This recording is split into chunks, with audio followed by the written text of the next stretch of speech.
Beautiful morning, wonderful location, poor light, but I'm out. I'm glad I'm out. What else would I be doing? Sleeping, right? I just hope I've got a photo at the end of it to show in my video, or this has all been a waste of time.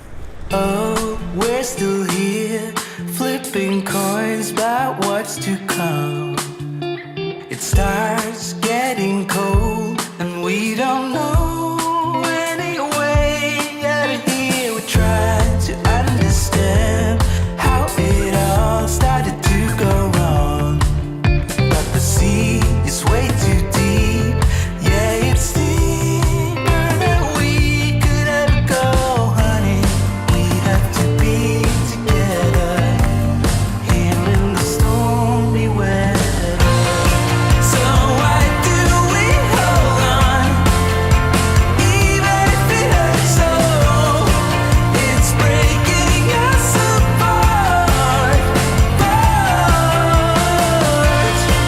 I guess we'll never know how it feels to see the shoreline.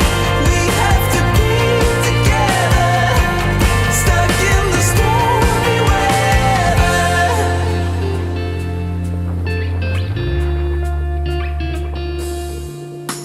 Signs told us how we could reach the other side, and you start to doubt.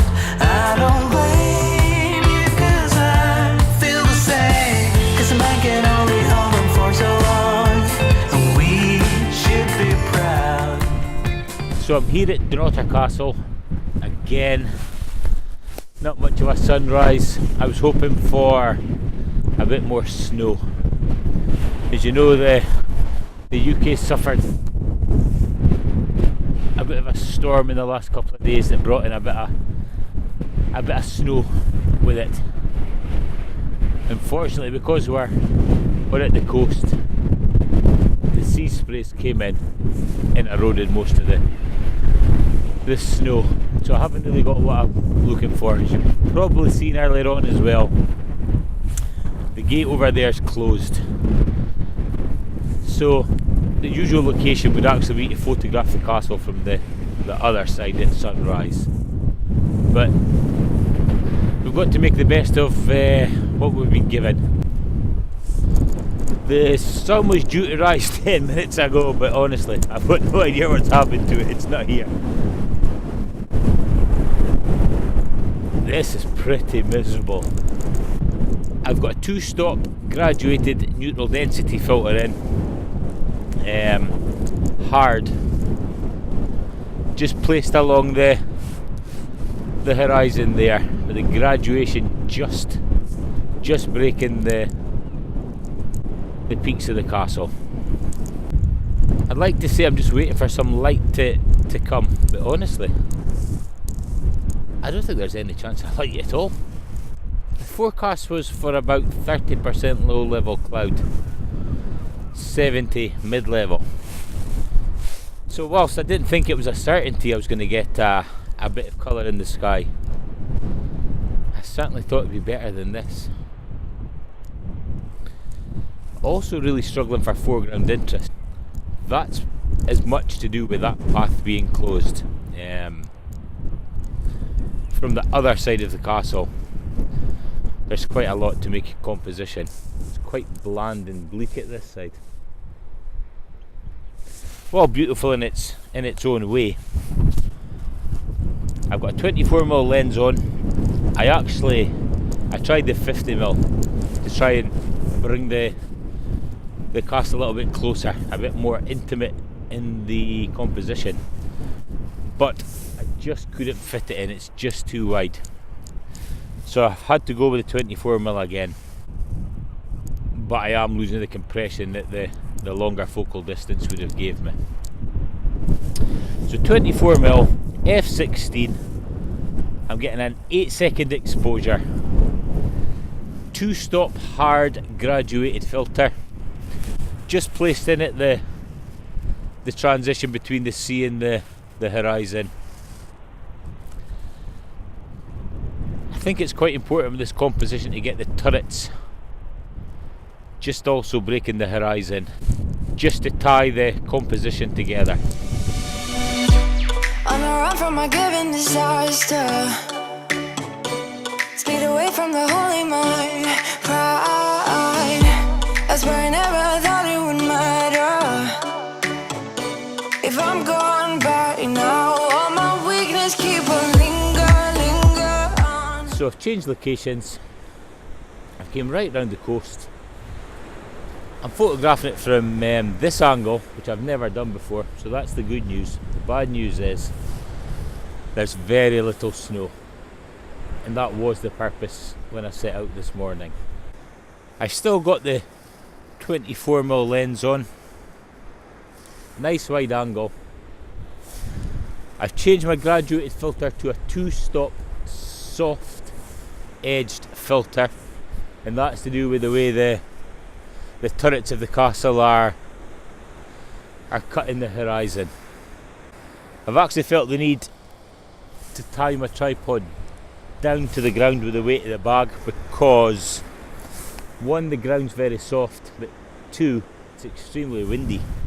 And there was a couple of times when I walked away from the camera, I was concerned that it was gonna go off the edge, and that ain't gonna be great. So the camera's tied down, 24mm lens, 2-stop graduated soft filter, and I've actually placed the big stopper in. It's giving me an exposure at f22, I beg your pardon, f16 of 32 minutes. I do feel that's too long, but I don't have the little stopper. I don't think without any filter slowing down the exposure I was going to come away with anything. So a complete gamble. Like I say, I actually think 32 minutes is going to be a bit long, but it's what I've got. It was that or nothing. The 3-stop that I also have wouldn't be enough. 10-stopper, I feel, is going to be too long. Slightly too much movement rendered in the water, almost to the point of it being unrecognisable. But I could be wrong.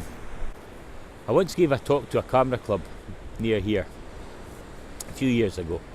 At the end, a gentleman put his hand up and explained that he never photographs Dunnottar Castle. There's absolutely no point. It's all been done before. And to a certain extent, I actually agree with the gentleman. He's completely right. Does the world really need another photo of Dunnottar Castle? But I think I was talking to him on the Monday night. The following Saturday, the guy got inside my head with this theory he had.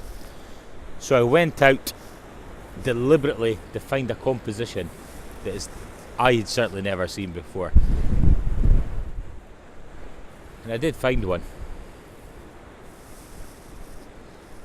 I'll show it now.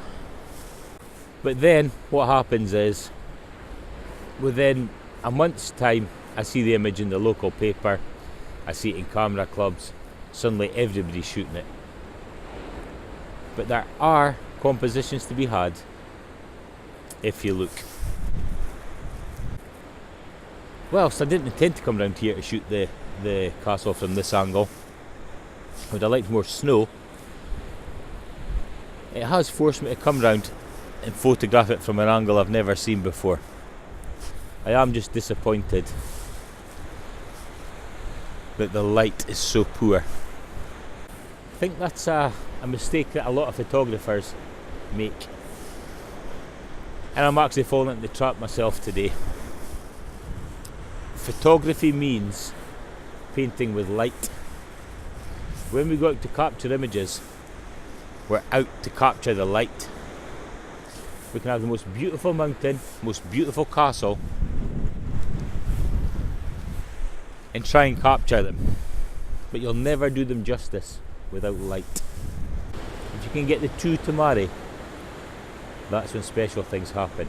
Great location, great lighting, boom. And today certainly ain't great lighting. That 32-minute exposure is just finishing. And although I've been concentrating on the castle, I couldn't help but notice as I turned around 180 degrees to the way the camera is, there's a composition that really appeals. So I'm going to rattle one of them off before I leave.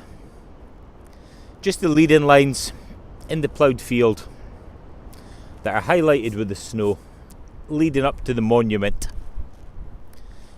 The monument really does say Stonehaven to people from the area. The Mearns really is a traditional farming area. And that two things just coming together sums up the Mearns for me as a outsider, or as they would say, an in-a-booter.